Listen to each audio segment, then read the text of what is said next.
आवाज आ रही है मेरी?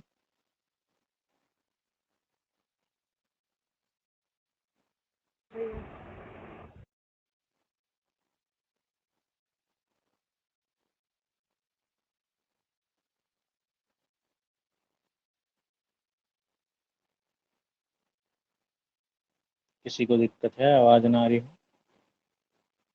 क्लियर है आवाज? सर। जी। तुम लोग तो मैथ वगैरह क्लास में आते नहीं मेरे ख्याल से अब। हैं? संयम नहीं सर, और आती हूँ सर, वो ना एक दो दिन से अभी टाइम टेबल से ठीक नहीं हो पा रहा था, लेट हो जाता था इसलिए नहीं आई थी। अच्छा, और संयम का क्या है? सर मुझे समझ ही नहीं आता। अच्छा, आपको समझ ही नहीं आता। ये भी ठीक है। तो पेपर देना छोड़ दो फिर, फॉर्म वॉर्म ना भरो। उसमें भी आएगा। उसमें कह देना मुझे समझ ही नहीं आता।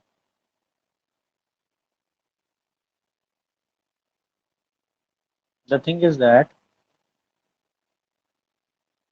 लोगों का हाल वो है कि जहाँ कंफर्टेबल है ना, वही सिचुएशन चाहिए। कंफर्टेबल सिचुएशन से काम नहीं चलता जी।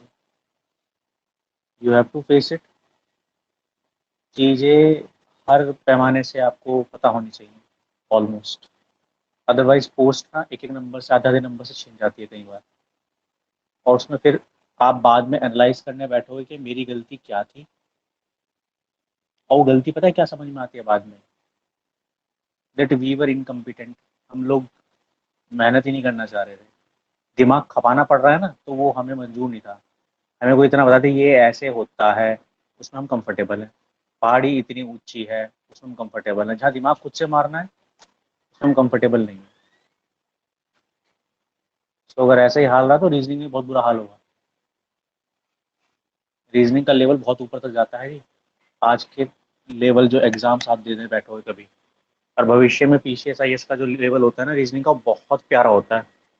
उसमें बहुत टैक्टिक्स चाहिए होते हैं, उसमें बहुत आपको खुला दिमाग होना चाहिए आपका चीज़ों को सोचने के लिए।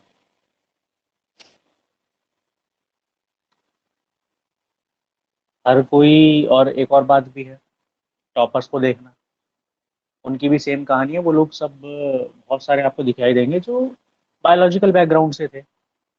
ऐसा नहीं होता है। बट एग्जाम्स उन्होंने भी देने थे, तो वो दूसरे वाले क्षेत्र में भी उन्होंने मेहनत करी है, करनी पड़ती है। बहुत सारे लोगों का, आप में से कोई भी इकोनॉमिक बैकग्राउंड नहीं होगा, किसी किसी का जीके का कोई बैकग्राउंड नहीं होगा बिल्कुल भी। बट उन्होंने करा होगा आई गेस, है ना। कुछ लोग का साइंस का बैकग्राउंड नहीं होता बिल्कुल भी, बिल्कुल खत्म होता है साइंस उनका। बट वो लोग पढ़ते हैं बिकॉज एग्जाम तो निकालना है ना। एग्जाम निकालने के लिए आपको हर फन मौला होना ज़रूरी है, हर क्षेत्र में परफॉर्म करना ज़रूरी है। इस तरीके से तो भूल जाओगे एग्जाम निकलने वाला है।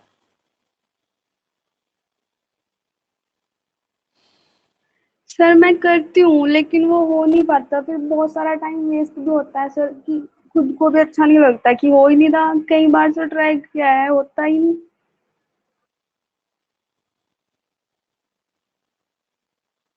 अच्छा, बाकी लोग का कैसे हो जाता है? उन्होंने ना कोई गोली वोली खा रखी है अंदर ना, उनकी कुछ गोली वोली फिट है। ऐसा है। टाइम खराब होता है। सर मैंने ना बहुत कोशिश करी है सर, पहले भी जब ऑफलाइन क्लास होती थी तब भी करती थी सर। हुआ ही नहीं सर मेरे से बिल्कुल भी, फिर मैंने क्लास में ही छोड़ दी सर, कि हो ही नहीं रहा। ये भी ठीक है। यही सही बोलते हैं, रण छोड़ देना। ठीक है। और सबके साथ ऐसे हाल होता है। मैथ्स और रीजनिंग का ऐसा ही हाल है जी। वो दिक्कत करते हैं बिकॉज उसमें टेक्निकल सोचना पड़ता है। आपको थोड़ा सा अलग तरह का दिमाग चाहिए, टेक्निकल प्रोसेसिंग चाहिए ही चाहिए। और इसकी ज़रूरत आपको हर क्षेत्र में पड़ेगी। भविष्य में आपको बहुत कुछ इस तरह का देखने के लिए मिलेगा। वहाँ पर आप भाग नहीं पाओगे, पीछे नहीं हट पाओगे। तब क्या करोगे? तो कभी भी किसी, आप नोटिस करना, मैं सभी के लिए कहूँगा कि कभी भी आप कोई नया सब्जेक्ट पढ़ने उतरोगे ना, बिल्कुल नया। डेफ़िनेटली आपको थोड़ी-सी दिक्कत आएगी, अगर वो आपके बेसिक चीज़ों के खिलाफ जा रहा है। यानी कि आपकी जो धारा है उसके खिलाफ हो रहा है ना वो, तो वो दिक्कत देगा आपको। थोड़ा-सा अजीब-सी स्टेट आ जाएगी आपकी। आप अपने आप को पहली बात तो इन्फीरियर फ़ील करोगे कि मैं बहुत छोटा हूँ, ठीक है, मुझसे नहीं हो पा रहा है। शुरू में सबका हाल ऐसे ही रहता है। कोई एक दिन में तैरना थोड़ी सीख जाता है। It will take time, sometimes year. किसी को ज़्यादा लगता है, किसी को कम लगता है। यही तो फ़र्क है बस, है ना? और बहुत सारे आप में से ऐसे लोग हैं जिन्होंने इकोनॉमिक्स कभी नहीं पढ़ी। होंगे ऐसे फॉर श्योर, जिन्होंने इकोनॉमिक्स उस तरीके से कभी नहीं पढ़ी जैसे एग्ज़ाम्स में लेवल आता है। जब आप उसे करने जाओगे ना तो आपको बहुत ओपरा लगेगा उसमें। तो बहुत ओपरा लगता है एकदम से। यार ये क्या बातें चल रही हैं, पैसों के अजीब-अजीब से ग्राफ आ रहे हैं, अजीब-अजीब सी बातें बोल रहे हैं, जो शब्द का इस्तेमाल हो रहा है, इतनी टेक्निकैलिटी का इस्तेमाल हो रहा है, वो बिल्कुल अच्छा नहीं लगता। आप बीटेक वालों से बात करोगे, वो इकोनॉमी में घुसेड़ने की कोशिश करेंगे ना तो उनको बहुत अजीब सा लगेगा। वहीं एमबीए वाले और बीकॉम वालों को मज़ा आ रहा होगा, उनके लिए वो सॉफ्ट है। जैसे कि जिसने साइंस पढ़ रखी है उसके लिए मज़ेदार है ना? और जिसने जीके वगैरह पढ़ रखी है उसके लिए टफ है। तो कहीं न कहीं हर किसी के लिए कुछ ना कुछ भारी होता ही है, ऐसा कुछ नहीं है। हर किसी को किसी न किसी फ़ील्ड में दिक्कत आती ही आती है। और अभी ये ज्योग्राफी और पॉलिटी मुझे ऐसा लगता है कि कुछ लोग इस लेवल पे जो अभी मैं करा रहा हूँ, इतनी डेप्थ में शायद ही कुछ लोगों ने करी होगी पहले। तो उनको पक्का थोड़ा-सा अजीब लग रहा होगा, कि ऐसा भी होता है क्या भाई? लेकिन वो लोग सर्वाइव कर रहे होंगे। मेरे ख्याल से अभी मनु है क्या क्लास में? हाँ जी। इतना डेप्थ में कभी देखा है क्या? भैया मैंने तो इससे पहले पढ़ी ही नहीं, ज्योग्राफी भी पढ़ी नहीं, नहीं ना? पॉलिटी भी नहीं। पॉलिटी भी नहीं पढ़ी? हाँ, ये मैक्सिमम डेप्थ है। आईएएस का ही लेवल है ये। जो आप देखते हो ना सामने, पीसीएस आईएएस का यही होता है लेवल। बस फ़र्क कहाँ पर आता है मैं बता देता हूँ। जब वो लोग क्वेश्चन बनाते हैं ना, क्वेश्चन बनाना भी एक टेक्निक होता है। जब क्वेश्चन बनाएंगे ना तो पीसीएस वाले उसको प्लेन रखते हैं। प्लेन से मतलब है यही टॉपिक होगा, उससे सिंपल सवाल पूछेंगे। जैसे कि मान लीजिए आपसे पूछ लिया कोरम, QUORUM, कोरम का मतलब क्या है? वहाँ पर 1/10 स्ट्रेंथ, 1/5 स्ट्रेंथ, 1/8 स्ट्रेंथ, 1/4 स्ट्रेंथ ऐसे दे देंगे आपसे। ये है पीसीएस का तरीका कि अगर आपको जानकारी है तो आपके पास आंसर है। आईएएस ऐसे नहीं पूछता। वो इसी सवाल को कैसे करेगा? वो ये कहेगा कि लोकसभा में कितने मिनिमम मेंबर होने चाहिए, और पहला ऑप्शन उसमें आपका नंबरिंग भर देगा। फिर दूसरा बी देगा कि राज्यसभा में इतने मिनिमम मेंबर होने चाहिए। अब फिर कहेगा इनमें से पहला सही है, दूसरा सही है, दोनों सही है, दोनों गलत हैं। इन्फॉर्मेशन वो भी मांग रहा है, लेकिन वो उसी इन्फॉर्मेशन को इतना घुस के मांगेगा ना तुम्हारे से अंदर तक, कि जिस लेवल तक की वो चीज़ है ना उस लेवल तक घुस जाएगा अंदर, और कई बार तो उससे भी पार निकल जाएगा। तो उसी क्वेश्चन को हार्ड कर देगा वो बहुत ज़्यादा। ये कुछ ऐसा है कि मैथ में आपको आंसर पता है कि आंसर लगभग ऐसा है, 251.3 आंसर है, तो ऑप्शन भी ऐसे बनाएगा 251.2, 251.4, 251.5, ऐसा भारी कर देता है ऑप्शन से सवालों को। आप परेशान हो जाओगे। फर्क ही है दोनों में कि क्वेश्चन कैसा मैन्युफैक्चर हो रहा है सामने से। टॉपिक भी वही होते हैं, डाटा भी वैसा ही होता है, लेकिन उसका लेवल बढ़ा देते हैं वो एकदम से ना, बाहर निकल जाएंगे। खैर, ये तो काम है उन लोग का भैया, वरना बाहर कैसे करेंगे लोगों को। चलिए, बढ़िया है जिसका भी जो भी है। अपना मन में भैया टारगेट रखना, और उस टारगेट के हिसाब से जो आपको सामने दिखाई दे रहा है उसको अचीव करने की कोशिश करना। अभी मनु मेरे ख्याल से आज ग्रुप पे भी शायद शेयर हुआ है, वो पटवारी के फॉर्म आ गए हैं उत्तराखंड के ना। जब भी जिसको टाइम मिले, जब भी हो ना, आप लोग फिल वगैरह कर रहे हैं ना। लड़कियों की जो भर्ती है वो जल्दी हो जाती है, उसमें ईजी हो जाता है, मतलब ना उसमें थोड़ा सा मैंने देखा है, मेरे साथ की जो लड़कियां थी बहुत आराम से भर्ती हो गई थी वो, जिस टाइम पे पेपर हुआ था। ठीक है, और काम भी कुछ ज़्यादा नहीं होता उसमें, बहुत ही कम काम होता है। ठीक है, चलिए बात करते हैं। और मैं आप सभी के लिए कहूँगा कि अपना जो कंफर्ट जोन है ना, उससे थोड़े टाइम के लिए बाहर ज़रूर आया करो। कंफर्ट जोन से मतलब ये है कि जिन चीज़ों को आपको करने में मज़ा आता है, आसानी लगती है, उसको बेशक करो, अच्छे से करो, मजबूत बनाओ उसे। लेकिन जिन चीज़ों को करने में आपको परेशानी होती है, आप झटपटाते हो, हाय राम, उसमें ज़रूर आया करो, उससे भिड़ा करो, थोड़ा उससे सर मारा करो। तो आपकी जो ग्रोथ असली होगी ना, वो वहीं हो रही होगी। आप जो एक्चुअल में थोड़ा ऊपर जाओगे ना अपने नंबरों के मामले में, पेपर के अंदर वो वही जा रहे होंगे। बिकॉज जो आपका ऑलरेडी मजबूत है वहाँ तो आप नंबर खींच ही रहे हो, कमज़ोर में तो नंबर खींच रहे हैं ना, तभी तो आप पेपर निकाल पाओगे। और क्यों किसी चीज़ को लेट इट बी वाले उसमें छोड़ देना जोन में, कि हाँ चल ठीक है देखा जाएगा, वो देखा जाएगा तो यार फिर वो तो एक मूर्खतापूर्ण डिसीजन हो जाएगा, देखा जाएगा। आप अपने करियर के साथ देखा जाएगा नहीं कर सकते, ये जिंदगी का सवाल है। और सरकार तो एक नंबर की बदतमीजी आप खुद नोटिस करो। अभी सरकार क्या कर रही है, अगर आप ध्यान से ऑब्जर्व करो इस चीज को, सरकार खत्म होने वाली है हमारे उत्तराखंड की, और लास्ट में पेपर करवा रही है, बिल्कुल जड़ पे पेपर करवा रही है अभी ना। इनका रिजल्ट नहीं आएगा अभी, पेपर का रिजल्ट नहीं आएगा अभी, ये पेपर दोबारा भी हो सकते हैं, ये तक सिचुएशन आ सकती है, बात मान के चलना। क्योंकि कुछ नहीं पता अब क्या होने वाला है, अनसर्टेनिटी इतनी ज्यादा हो चुकी है, ठीक है, एग्जाम्स की। हो सकता है कि यही आपका, और ये भी हो सकता है कि जल्दी से इसका रिजल्ट भी दे दे अपनी सरकार को बचाने के लिए। इसका पॉजिटिव फैक्टर ये भी है, एग्जाम करा देंगे, ठीक है, सारे के सारे, और एक दो दिन में से रिजल्ट जारी कर देंगे जल्दी जल्दी, कि हमने तो भर्ती करवा दी थी जी अपने कार्यकाल में। बीजेपी दिखाने के लिए ऐसा कर सकती है, ठीक है। तो उस चीज को समझ के चल लेना। बाकी अपन क्या करते हैं, हम इसको देखते हैं जो हमें पढ़ना है ना, हमारा जो टॉपिक है। ऑलरेडी जिन्होंने करंट अफेयर पढ़ी है ना मुझसे, तो ये वाले जो टॉपिक हैं उसको एकदम हलवा लगेंगे। अभी सुबह देगा क्लास में,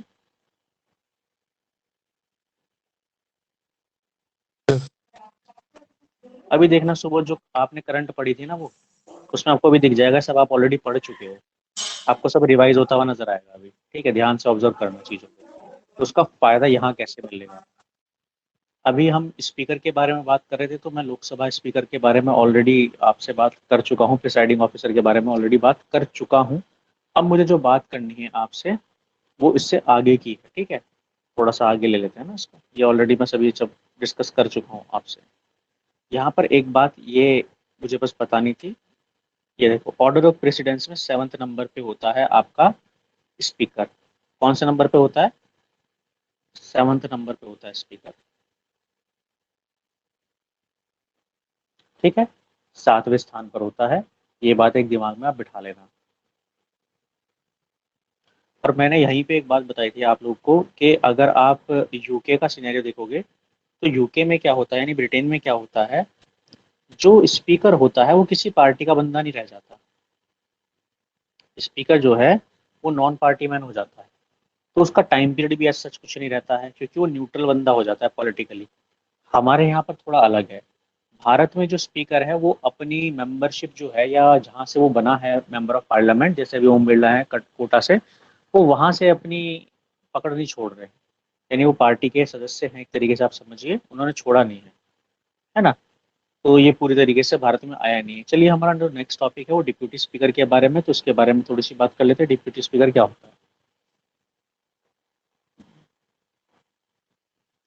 अब स्पीकर की तरह सारी चीजें डिप्यूटी स्पीकर की भी सेम है, लगभग लगभग, ठीक है। जैसे प्रोटेम स्पीकर बना पहले, फिर स्पीकर बना, फिर डिप्यूटी स्पीकर चुना जाएगा। इम्पॉर्टेंट बात यह है कि जो लोकसभा का डिप्यूटी स्पीकर होगा उसका इलेक्शन कब होगा, उसकी तारीख जो है वो स्पीकर बताता है। The date of election of deputy speaker is fixed by the speaker. और लोकसभा में हमारी अभी ये हाल हुआ हुआ है कि जो हमारे ओम बिरला जी हैं, उन्होंने अभी तक डेट ही मुकर्रर ही नहीं करी डिप्यूटी स्पीकर की। और डिप्यूटी स्पीकर जो है वो आपका अपोजिशन पार्टी का होता है लोकसभा में। इसकी वजह से बहुत सारी पार्टियां बीजेपी का विरोध कर रही थी कि आप लोगों ने अभी तक डेट ही अनाउंस नहीं करी डिप्यूटी स्पीकर के इलेक्शन की। ये लोग बहाना दे रहे हैं कोरोना का, ठीक है। सो नेक्स्ट बात समझते हैं। अगर डिप्यूटी स्पीकर का जो पद है वो वैकेंट हो जाए, तो उसे फिल करने के लिए तुरंत से अगले इलेक्शन या उनका होता है। अब कैसे हो सकता है, वो हट कैसे सकता है अपने पद से, या तो वो रिजाइन दे दे स्पीकर को, या वो लोकसभा का मेंबर ही ना रहे, या उसके खिलाफ, जैसे स्पीकर के खिलाफ आपका रेजोल्यूशन होता है, एज अ रेजोल्यूशन लिया है, 14 दिन पहले उसको बता दें कि जी आपके खिलाफ रेजोल्यूशन होने वाला है। समझ रहे हो? तो अगर स्पीकर हाउस में नहीं है तो डिप्यूटी स्पीकर के पास पावर आ जाती है सारी स्पीकर की। एक बात समझ लेना आप, डिप्यूटी जो स्पीकर है, नाम में भले डिप्यूटी लिखा हुआ है, लेकिन ये किसी के अंडर नहीं होता है, यानी किसी का सबऑर्डिनेट नहीं होता, ये किसी का सबऑर्डिनेट नहीं होता बेसिकली।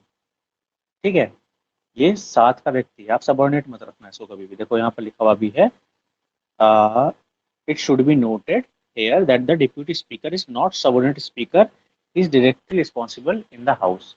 यानी ये सबऑर्डिनेट नहीं है स्पीकर का, ये व्यक्ति अपनी एक पोस्ट पे बैठा हुआ है, जिसका कुछ काम है, ये रिस्पॉन्सिबल है हाउस को। स्पीकर की बात हो रही है, डिप्यूटी स्पीकर की बात हो रही है, तो ये लोकसभा को रिस्पॉन्सिबल है। चेयरमैन वाइस चेयरमैन की बात होती तो राज्यसभा को होते। सेम सिचुएशन वहां पर भी है।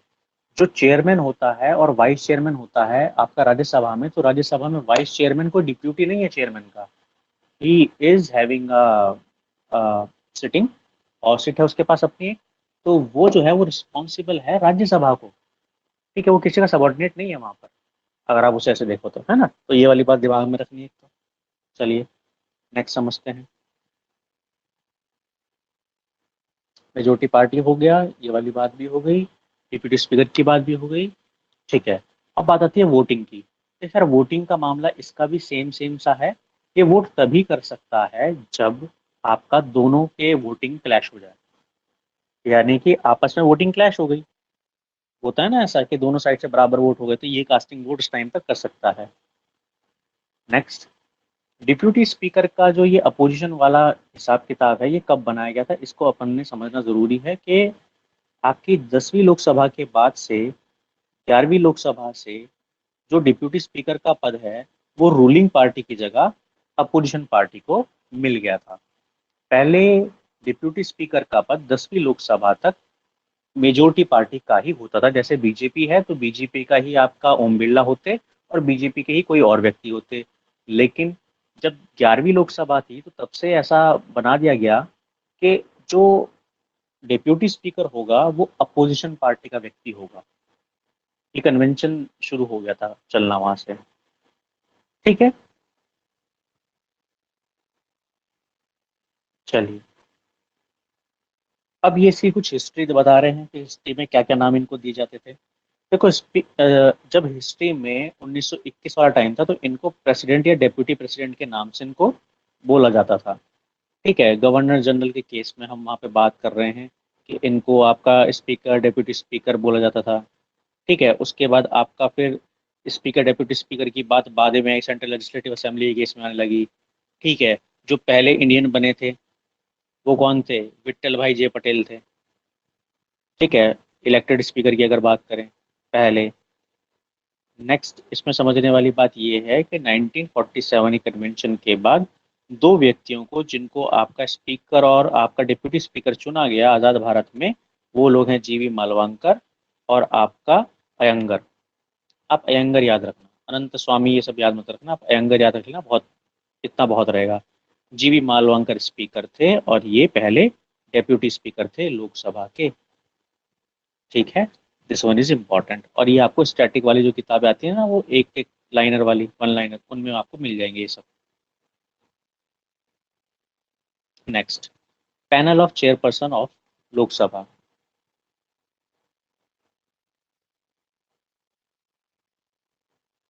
अब एक पैनल बनाया जाता है, 10 लोग, इससे ज्यादा नहीं, 10 लोगों का एक चेयरपर्सन का एक पैनल बनाया जाता है। ठीक है, अब ये पैनल का क्या चक्कर है भाई? अब आप इसको ऐसे सोच के देखो कि मान लो लोकसभा में ना तो स्पीकर मौजूद है, ना ही डेप्यूटी स्पीकर मौजूद है। अब कौन बैठेगा इन दोनों की जगह, या कौन चलाएगा हाउस को? तो इनके हाउस को इन व्यक्तियों में से आपका कोई एक एज अ स्पीकर की तरह काम करेगा, उसके पास सारी पावर होगी स्पीकर की।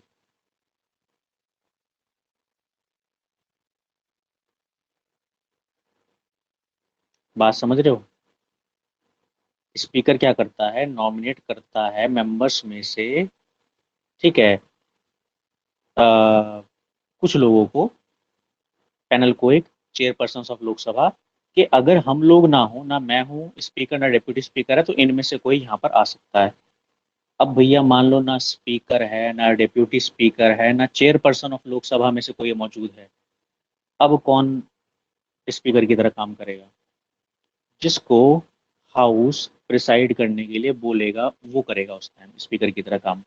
जिसको ड्यूटी या रिस्पॉन्सिबिलिटी दी जाएगी कि आप प्रिसाइड करो, वो बनेगा वहां पर उस टाइम पर, या वो काम करेगा एज अ स्पीकर।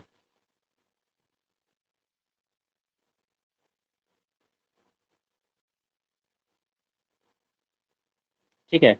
एक बात और, मान लीजिए आपका कुछ सिचुएशन ऐसी आ गई है,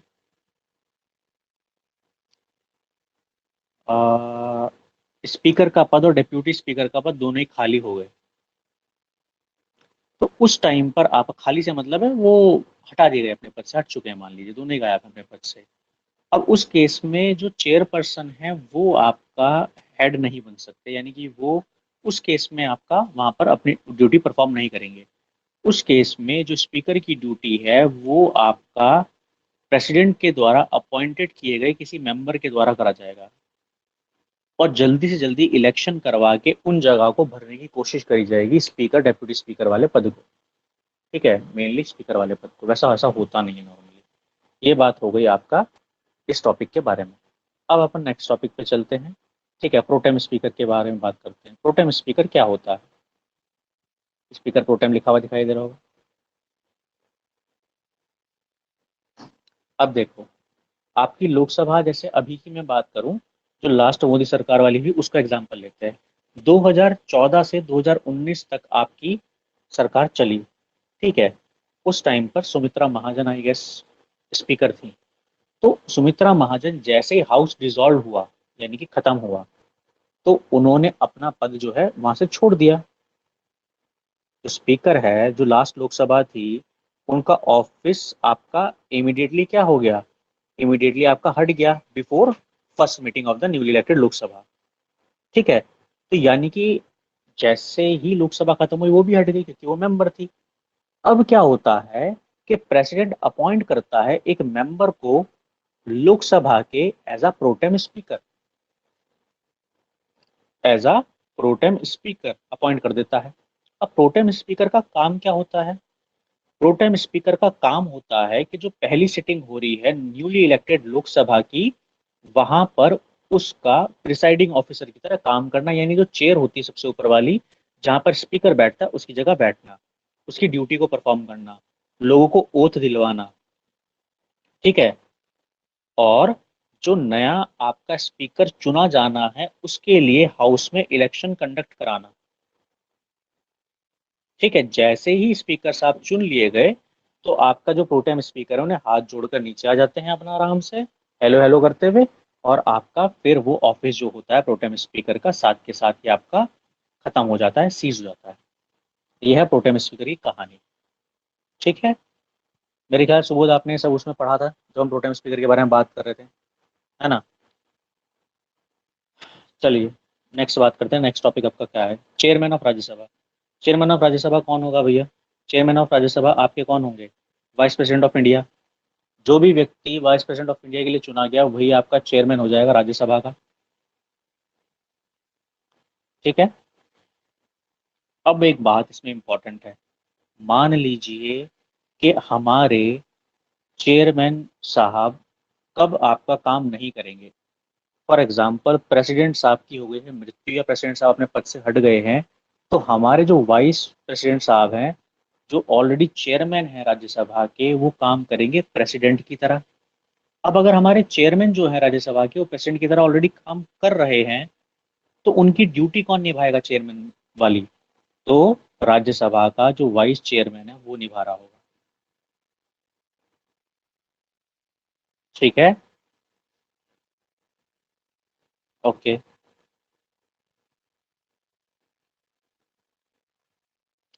चेयरमैन कब हटता है अपनी पद से राज्यसभा के? जब वाइस प्रेसिडेंट को उनके पद से हटा देता है वो तभी हटता है। उनके पावर और फंक्शन कैसे होते हैं? सिमिलर वैसे ही होते हैं जैसे कि आपके लोकसभा के स्पीकर के होते हैं, बस दो चीजें उनके पास नहीं होती हैं। वो दो चीजें कौन कौन सी हैं? किसी भी बिल को मनी बिल के बारे में बता देना। किसी बिल को मनी बिल बताना है किसके पास होता है? लोकसभा के स्पीकर के पास पावर है। जब दोनों सदन एक साथ बैठते हैं तो उनकी ज्वाइंट सिटिंग पर स्पीकर आपका एज अ चेयरपर्सन काम करता है, ना कि वाइस प्रेसिडेंट। ये दो बातें आपने याद रखनी है कि दो अलग ताकत स्पीकर के पास लोकसभा की होती हैं, स्पेशल पावर्स है जो चेयरमैन के पास नहीं होती है राज्यसभा की। ठीक है। अब एक और बात, स्पीकर जो होता है मेंबर होता है हाउस का। स्पीकर जो होता है वो मेंबर है हाउस का, क्योंकि एमपी चुन के आया हुआ है। लेकिन जो चेयरमैन होता है ना, वो मेंबर नहीं होता हाउस का। अब दोनों की जो कास्टिंग वोट वाली सिनेरियो होती है वो बिल्कुल सेम है। ठीक है। जैसे कि स्पीकर के पास कास्टिंग वोट होता है कि जब आपका दोनों साइड से वोटिंग हो और वो आपस में इक्वल पड़ जाए, तब उस केस में क्या होता है आपका, तब उस केस में आपका वाइस चेयरमैन जो है वो कास्टिंग वोट का इस्तेमाल कर सकते हैं। चेयरमैन साहब कास्टिंग वोट का इस्तेमाल कर सकते हैं। ठीक है। अब इनको हटाने का तरीका क्या है? वही सेम तरीका जैसा आपका स्पीकर को हटाने का है। ठीक है। वही आपका इनके खिलाफ रिमूवल का प्रोसेस चलाया जाएगा। ठीक है, वही सब तरीका है। ठीक है। हटाने का, रिमूवल का सेम तरीका से स्पीकर का है, कुछ ज़्यादा फर्क नहीं है। टाइम पीरियड भी उतना ही देना। सैलरी वगैरह सब कॉन्सोलिडेटेड फंड ऑफ इंडिया के ऊपर पड़ती है। जो कंसोलिडेटेड फंड ऑफ इंडिया है, सैलरी वगैरह वही सब इनको प्रोवाइड करते हैं प्रॉपर। ठीक है। अब यहाँ पर आती है डेप्यूटी चेयरमैन ऑफ राज्यसभा के बारे में कि डेप्यूटी चेयरमैन ऑफ राज्यसभा का क्या रोल है। डेप्यूटी चेयरमैन राज्यसभा के मेंबर्स में से चुना जाता है। ठीक है।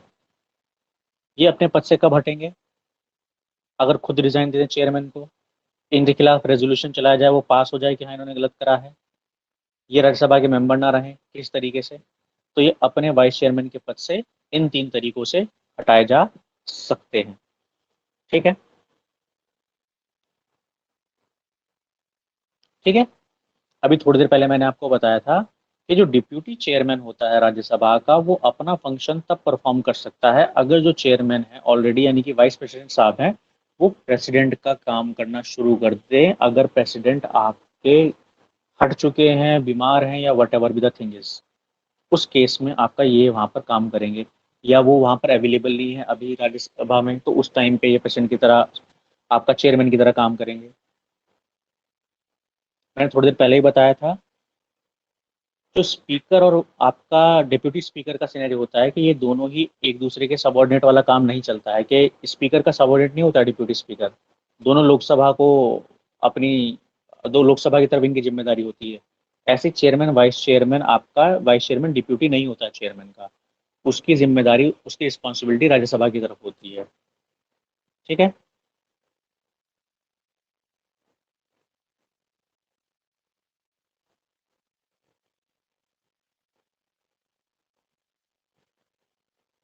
क्लियर है बात?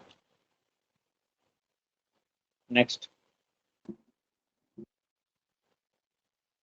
Panel of vice chairperson of Rajya Sabha. अभी थोड़ी देर पहले एक पैनल आपको पढ़ाया था मैंने, कौन सा पैनल था वो? Panel of chairperson of Lok Sabha. ऐसे ही है panel of vice chairperson of Rajya Sabha. वही सेम सिनेरियो है। जो रूल है राज्यसभा के, उसमें चेयरमैन जो है वो नॉमिनेट करता है कुछ लोगों को पैनल के तौर पर वाइस चेयरपर्सन का।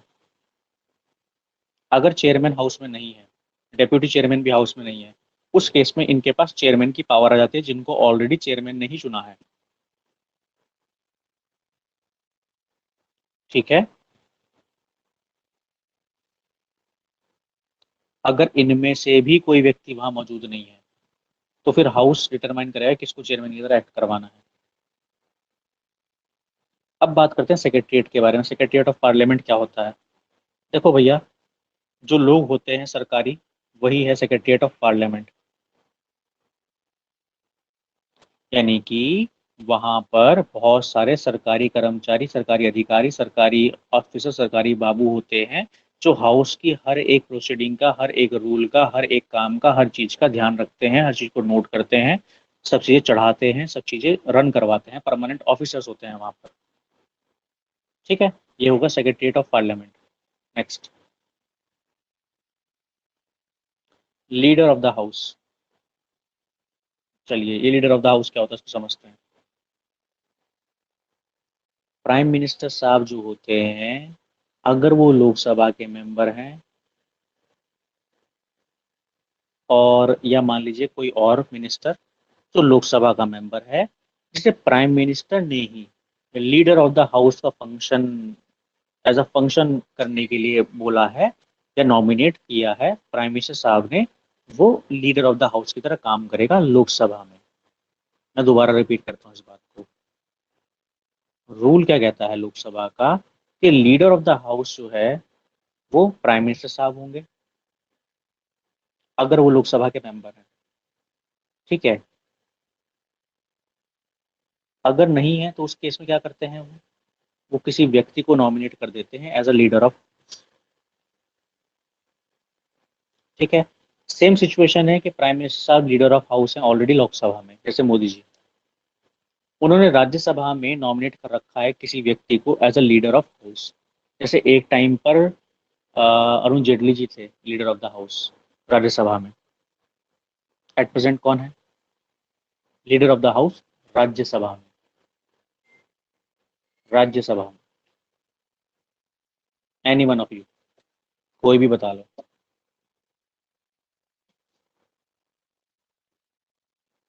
Sir Thawar Singh. Thawarchand Gehlot,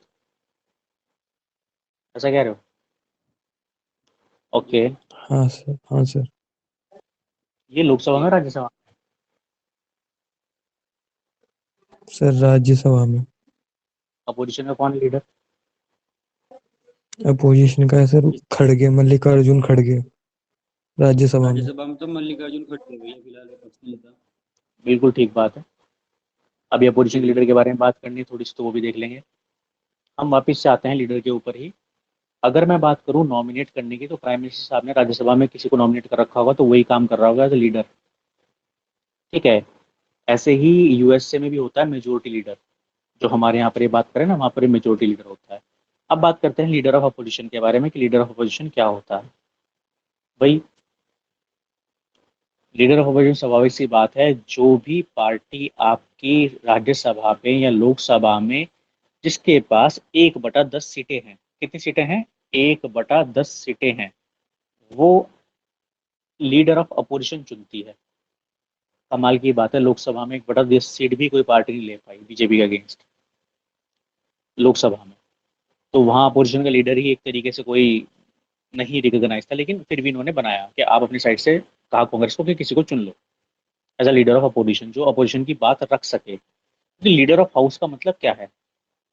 leader of house का मतलब क्या है कि हाउस में क्या चीज, कौन सा बिल, क्या काम, कैसे काम, जो भी हो रहा है वो सब कौन बता रहा है? मेजोरिटी पार्टी का जो लीडर है वो सबके सामने रखेगा, वो अपनी बात को प्रेजेंट करेगा कि जी ये है बात। ऐसे ही जो इनके द्वारा, मेजोरिटी पार्टी के द्वारा लाए गए बिल हैं, चीजें हैं, जो भी इन्होंने पेश करा है, उसमें क्या दिक्कत है अपोजिशन को, वो अपोजिशन का लीडर सामने रखेगा। यानी अपोजिशन की बात को रखने के लिए अपोजिशन का लीडर, और जो इस टाइम पर मेजोरिटी पार्टी है उसकी बात को रखने के लिए आपका लीडर ऑफ द हाउस। अब अपोजिशन लीडर की अगर हम बात करें, तो पहली बात तो ये याद रखनी है, वो पार्टी का व्यक्ति अपोजिशन लीडर की तरह काम करे जिसके पास 1/10 कम से कम सीटें आई हों ओवरऑल। ये गवर्नमेंट की पॉलिसी को क्रिटिसाइज करने के लिए पद बनाया गया है, कि राज्यसभा में, लोकसभा में ये जो पद है लीडर ऑफ अपोजिशन या ये सब, ठीक है, इसको बाद में रिकॉग्नाइज करा गया था सन 1977 के टाइम पे। ठीक है। और इसमें ये बताया गया है, अगर आप बात देखें, कि माइनॉरिटी लीडर इनको यूएसए में बोला जाता है। ठीक है। तो बेसिकली अगर मैं बात करूं, सिंपल सा ये है कि सरकार ने कुछ बात बनाई है या कुछ चीज़ आपका लॉन्च करा है, कोई एक्ट बनाया है, कुछ भी काम कर रही है, तो उसको क्रिटिसाइज कौन करेगा? Leader of opposition. जैसे लोकसभा में कौन है? एक बहुत ही बदतमीज सा व्यक्ति है, बहुत गंदी सी तरीके से बात करता है, बंगाली हैं शायद वो, कांग्रेस के हैं, नाम याद नहीं आ रहा है मेरे को ना अभी, शक्ल तो पूरा अच्छे से याद है। सर अधीर रंजन है शायद। अधीर रंजन चौधरी। और बहुत जी। ही अपशब्दों का इस्तेमाल करा था, उन्होंने माफ़ी मांगी थी शुरुआत में कि मेरा हिंदी खराब है, मेरा मतलब ये नहीं था, मैं ये नहीं कहना चाह रहा था। ठीक है, खैर, ये तो बढ़िया है। हिंदी खराब के नाम पे कुछ भी बोल दो जो मुंह में आ रहा है। और राम मंदिर का घोटाला क्या चल रहा है देश में इस टाइम? हाँ जी, राम मंदिर का घोटाला बढ़िया चल रहा है देश में। सुना घोटाला? जी सर। तगड़ा घोटाला है भाई साहब, तगड़ा घोटाला कर गए लोग बाग।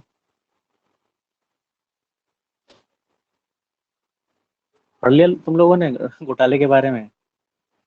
सुबह घोटाला हुआ कि नहीं हुआ है विपुल, घोटाला हुआ कि नहीं हुआ?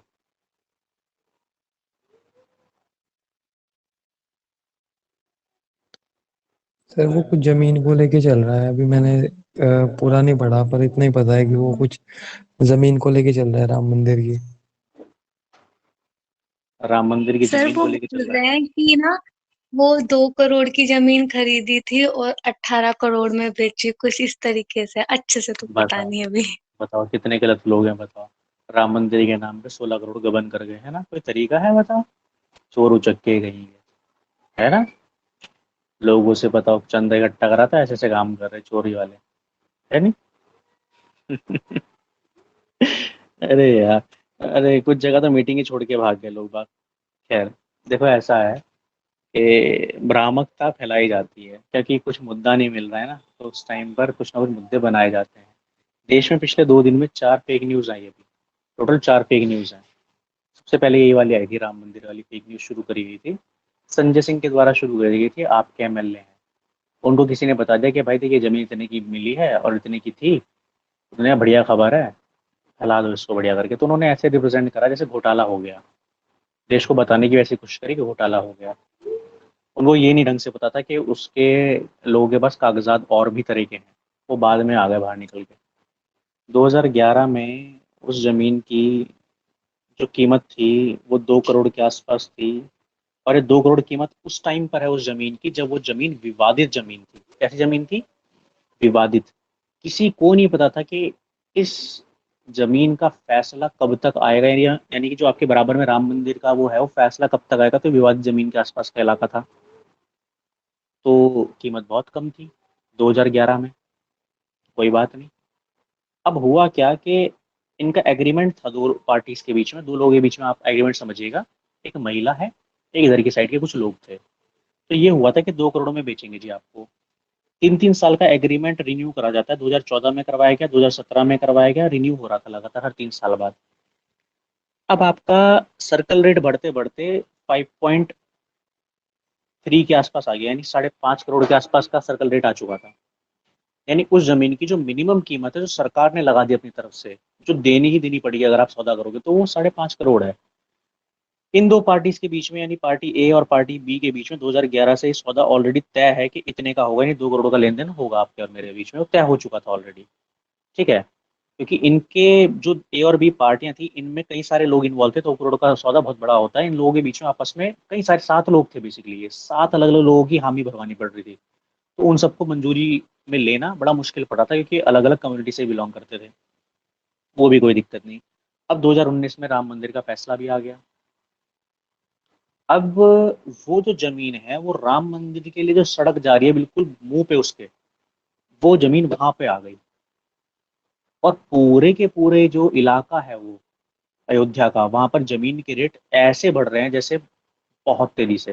रीजन सिंपल सा है, राम मंदिर बन रहा है, सामने की उसके मुंह की जमीन, आपके रेलवे के बराबर की जमीन, आपके मौके की जमीन आ गई। चलो कोई बात नहीं। अब ट्रस्ट जो है, यहाँ पर जितने भी लोग थे सबसे बात करी ट्रस्ट ने, सबको बैठाया, सबसे बातचीत करी, सबसे पूछा। 7 अलग अलग लोग बैठ रहे थे जिनके पास इस चीज को लेके अधिकार थे, मतलब जो जमीन में हिस्सेदार बन रहे थे। तो उन सबसे बात करी गई, फिर सर्कल रेट देखा गया, फिर वहाँ पे पैसा उनको मुकर्रर कराया गया कि कितना कितना लगेगा, फिर उसके हिसाब से जीएसटी भी जाता है, मतलब एक्स्ट्रा भी पैसा जाता है साथ में। 17 करोड़ रुपए उनको ट्रांसफर करेगा क्योंकि जमीन का रेट इतना ऊपर जा चुका था वहाँ पर। और किसको करे गए, कौन लोग थे, क्या थे, वो सब सामने है, मेयर साहब सब, सबके कागज सामने हैं। ठीक है, उन्होंने क्या बताया कि 2021 यानी 10 साल बाद 2021 में 2 करोड़ की जमीन 18 करोड़ में बेच दी। अब तुम किसी को भी बताओगे ना, मेरे को भी बताओगे, मैंने जब पहली बार में खबर सुनी थी ना, मेरे को गुस्सा आ गया था। मैंने कहा ये क्या क्या गलत कर रहे हैं बताओ, मतलब हमारे देश में क्या चल रहा है? 2 करोड़ की जमीन 18 करोड़ में बेच रहे हैं, मतलब हमारा जो दिया हुआ चंदा है लोगों का, राम मंदिर के नाम का उसको बर्बाद कर रहे हैं। लेकिन फिर बाद में जब सारे के सारे फैक्ट्स सामने आए तो पता चला कि न्यूज़ पूरी तरीके से फर्जी थी। एक दूसरी न्यूज़ भी आपने सुनी होगी ऐसी, कि एक बुजुर्ग व्यक्ति को, गाजियाबाद के एक बुजुर्ग व्यक्ति को, एक मुसलमान व्यक्ति को, चाचा को, उनको मारा गया बहुत बुरी तरीके से 7-8 लड़कों के द्वारा। उनकी दाढ़ी काट दी गई और उनको मार मार के उनसे कहा गया कि जय श्री राम का नारा लगाओ। सुनी होगी ये न्यूज़। फिर गाजियाबाद पुलिस ने उस व्यक्ति को पकड़ा और व्यक्ति को पकड़ के उनसे पूछा कि भाई क्या क्या हुआ, तो उस व्यक्ति ने कहा ऐसा तो कुछ हुआ ही नहीं, जय श्री राम वाली तो कोई बात ही नहीं थी कहीं से कहीं तक। मुझको तो इसलिए मारा गया क्योंकि जिनके लिए मैंने ताबीज बनाए थे, जिन लोगों के लिए मैंने ताबीज बनाए थे, ठीक है, वो ताबीज वगैरह काम करते थे, वो ताबीज ने उनके लिए सही से काम नहीं करा और उल्टा उनका बुरा होना शुरू हो गया और ज़्यादा, तो वो लोग मुझ पर भड़क गए, उन्होंने मुझे मार दिया और दाढ़ी वाड़ी मेरी काटी। और जिस आदमी ने वीडियो वायरल करी थी वो भाग गया अपना घर छोड़ के। वो 2 दिन से भागा हुआ है, पुलिस को ढूंढ रही है कि जिसने वीडियो वायरल करी थी। और ये न्यूज़ इतनी ज़्यादा इसलिए आग पकड़ गई क्योंकि जितने भी लेफ्ट के पत्रकार थे उन्होंने इस बात को बिना मतलब जाने चारों तरफ सर्कुलेट कर दिया कि जय श्री राम के नाम पे सबको मारा गया। ये थी दूसरी फेक न्यूज़ जिसको बहुत बुरी तरीके से राहुल गांधी ने भी फैलाया। फिर बाद में योगी आदित्यनाथ ने उनको सुनाया बढ़िया करके कि जब सब कुछ सामने आ गया उसके बाद भी क्यों झूठ लगातार बोल रहे हो, अब तो सच बोल दो जब दिख गया है सामने। तो ये दूसरी भ्रामक न्यूज़ थी हमारे देश में। 2 और भी थी ऐसी ऐसी खतरनाक खतरनाक। ये तो एकदम बिल्कुल ही सामने सामने थी, तो थोड़ा बहुत मैंने देखा तो इसलिए आप लोग को बता दें क्या चल रहा है। पढ़ा था इसके बारे में किसी ने कुछ, या सुना था इसके बारे में कुछ? हाँ सर, सुना था। एक और आ रही है सर कि कोवैक्सीन में सब कह रहे हैं कि हाँ हाँ हाँ हाँ हाँ गाय के हाँ। बछड़े का ठीक ठीक ठीक सीरम ठीक। है। इसका भी बताता हूँ, इसका भी बता देता हूँ क्या है ये। हाँ, जो कोवैक्सीन है उसमें जो गाय का बछड़ा होता है उसका सीरम होता है, लेकिन ये इनिशियल स्टेज में इस्तेमाल करा जाता है उसकी क्षमता को बढ़ाने के लिए। और जैसे जैसे वो प्रोसेस आगे बढ़ती है वो उसमें से गायब हो जाता है, वो कन्वर्ट हो जाता है। तो खबर ये आधी अधूरी है। जो जिसने भी ये खबर फैलाई है ना, हाँ मुझे याद है किसने खबर फैलाई है। ये कांग्रेस के जो मीडिया प्रभारी हैं, लीडर हैं, उन्होंने ये खबर फैलाई है, झूठी खबर सारे में। अब उनसे कहा जा रहा है कि आप माफ़ी मांगोगे, नहीं मांगोगे, क्योंकि बाद में जो हमारा हेल्थ मिनिस्ट्री है उसको खंडन करना पड़ा इस रिपोर्ट का। वरना तो क्योंकि हिंदू लोग तो लगवाने से रहे फिर वैक्सीन, और तो कहेंगे गाय के बछड़े को मारा जा रहा होगा। उसके लिए भी उन्होंने समझाया कि गाय के जो बछड़े होते हैं उनसे थोड़ा बहुत लिया जाता है और उसका यूज़ किस तरीके से करा जाता है वो सब भी उन्होंने वहाँ पे क्लियर करा कि जी ऐसा कुछ नहीं हो रहा है, किसी को नुकसान नहीं पहुंचा जा रहा जानवर को इसमें। क्योंकि गाय तो तुम्हें पता ही है कितना वैसा टॉपिक है हमारे देश में। तो वो भी आधी न्यूज़ है, यानी कि आधी जानकारी है जिसकी वजह से लोगों में भ्रामकता फैलाई जा रही है। गलत खबर जिसे कह सकते हो आप। लेकिन वो इसलिए सच्ची बता रहे थे उसको क्योंकि उन्होंने कहा मैंने आरटीए डाली कि क्या इसमें गाय का वो यूज़ होता है, गाय के मतलब बछड़े का वो। तो आरटीए में आया हाँ करते हैं, यूज़ यूज़ होता है, लेकिन कैसे यूज़ होता है, कहाँ पे यूज़ होता है, क्या यूज़ होता है, क्या हो जाता है उसके बाद, उसका कुछ नहीं बताया उन्होंने। उन्होंने सीधा कह दिया हाँ यूज़ होता है बस। ठीक है, तो उन्होंने रिलीज़ नहीं करा इस चीज़ को, आधी न्यूज़ रिलीज़ कर दी, इसकी वजह से पैनिक हो गया सारे में कि गाय के बछड़े, गाय के बछड़े का ये है सीन। तो देश का तो ऐसी हाल है जी, बुरा हाल है। चलिए, एक नेक्स्ट टॉपिक है अपने पास, विम्प। अब ये विम्प क्या होता है, विम्प समझाता हूँ मैं आपको एक बार ना। अब देखो, जैसे कि office of the leader of the house और लीडर ऑफ अपोजिशन हमारे संविधान में मेंशन नहीं है, लेकिन संविधान में भले ही मेंशन नहीं है जो हमने अभी पढ़ा, leader of the house, opposition leader, लेकिन जो पार्लियामेंट्री की आपका स्टेचूज होती हैं या फिर रूल ऑफ द हाउस होते हैं उसमें मेंशन है, उसमें मेंशन है इनके बारे में। Leader of the house, opposition leader के बारे में मेंशन है, लेकिन विम्प के बारे में कहीं कोई मेंशनिंग नहीं है। ये कुछ ऐसा है कि कन्वेंशन है कि ऐसा ही होता है, ना तो संविधान में मेंशन है ना ही रूल में मेंशन है हाउस के। ये पार्लियामेंट्री कन्वेंशन के हिसाब से विम्प है। अब ये विम्प होता क्या है ये भी समझ लो भैया। मान लीजिए आप सारे के सारे जितने भी लोग हो, आप बिलोंग करते हो जनशक्ति मोर्चा, कोई पार्टी, उसको बिलोंग करते हो, और आप 7 जने पार्लियामेंट में हो। कितने जने हो? 7 जने पार्लियामेंट में हो, एमपी हो आप 7 जने, उस पार्टी से आप जीते हो चुनाव। ठीक है। अब ये है कि पार्टी कह रही है कि जो ये वाला मोशन आया है, इस मोशन में या जो भी बिल आया है, इस बिल के अगेंस्ट हम लोगों को यस कहना है। क्या कहना है? सबने यस कहना है, यानी सबने इसके पक्ष में वोट करना है। ठीक है। अब सुबोध को आ गया गुस्सा, उसे किसी ने टॉफी नहीं दिखाने को सुबह से, उन्हें नहीं, मैं तो विपक्ष में करूंगा बात। ठीक है। तो ये विम्प होता है कि आप पार्टी के नॉर्म्स के हिसाब से जो भी वहां पर हैं वो काम करेंगे, उसके अगर अगेंस्ट जाएंगे तो आपके खिलाफ कार्रवाई करेगी पार्टी फिर। ठीक है। ये बेसिकली बिहेवियर होता है कि पार्टी के फेवर में उसके हिसाब से आप काम करें। तो विम्प जारी करा जाता है पार्टी के द्वारा। ये डायरेक्शन होते हैं, बेसिकली क्या होता है विम्प? ये डायरेक्शन होता है, डायरेक्टिव्स होते हैं पार्टी के द्वारा जारी करे जाते हैं कि कैसे आपकी प्रोसेसिंग में भाग लेके क्या बोलना है, क्या करना है। क्लियर है विम्प क्या होता है?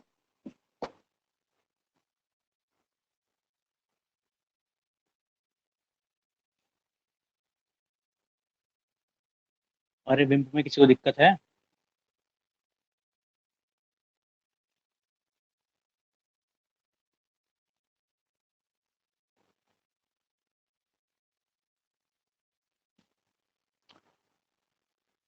ओके, ठीक है। जो रेस्ट है, यानी कि समन करना, एडजमेंट करना, एडजमेंट सिनेडाइन करना, प्रोरोगेशन करना, डिसोल्यूशन करना, कोरम, वोटिंग इन हाउस, ये जो बाकी टॉपिक हैं पार्लियामेंट के, वो हम कल देख लेंगे। अभी बस इतना ही करते हैं। आप लोग अपना ध्यान रखिएगा। Thank you very much.